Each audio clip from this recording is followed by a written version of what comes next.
Hey everybody, we are in Zaporizhia. Arrived about 45 minutes ago and working with an organization out of Canada and Mr. Hughes, and just hooked up with him by chance yesterday. It was just 2 days ago in Kyiv. John and I were on our way to Kharkiv and just stopped in Kyiv because it's right in the middle to spend the night, get something to eat, and got a ping from Paul, who's a guy that really wanted to meet. He's been very helpful, very kind in taking the time before John and I came over just to direct us, because we're not trying to do what these guys are doing. They've been doing it a long time. It would be really foolish for us to try and to do too much. What we've come here to do is to supplement what they do, to give them bench strength, to give them a little bit of adroitness. And, you know, these are bigger organizations for here, probably not that big by back home standards, but you know, you got 5 or 6 trucks down here. That's pretty sizable, and those trucks are really great to deliver aid. And right now, it needs to go to the villages in places like this, especially close to the front lines. Those people really need to be served. And basically, you're talking about rolling up at trucks and just literally handing out, you know, boxes of aid. And these boxes contain, as I'm told, at least the new versions, a full month's worth of meals for one person.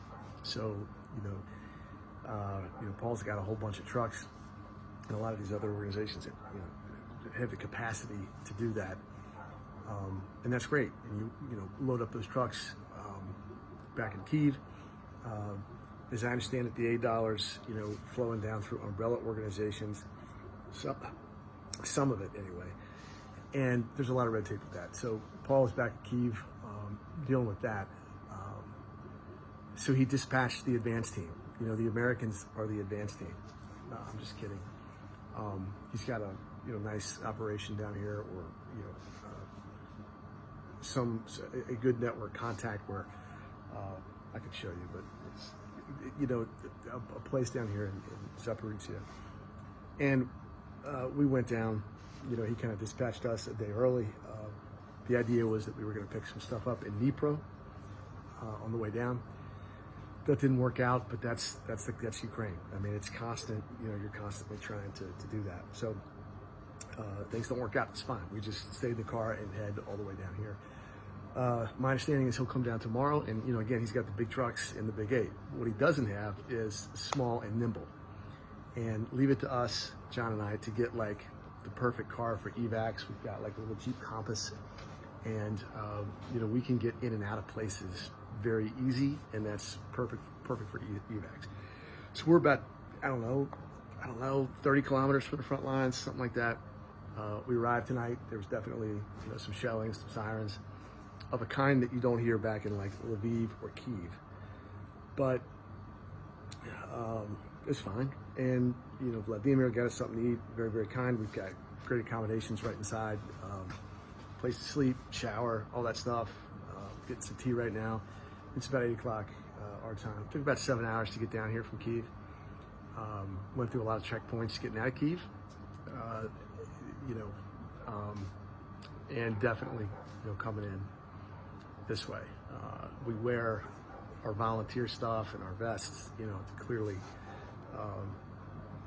to show who we are, and so that we don't have any problems there.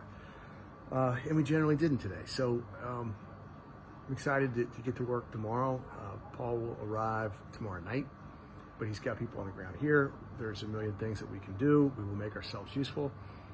It's just really inspiring to work with all of these people, and they're doing things, on a much bigger scale than we are. It's a long way for Ben the Bunny, okay, but this is no big deal for a lot of these people who've been on the ground for a while. But we came here to help them because they're stretched thin.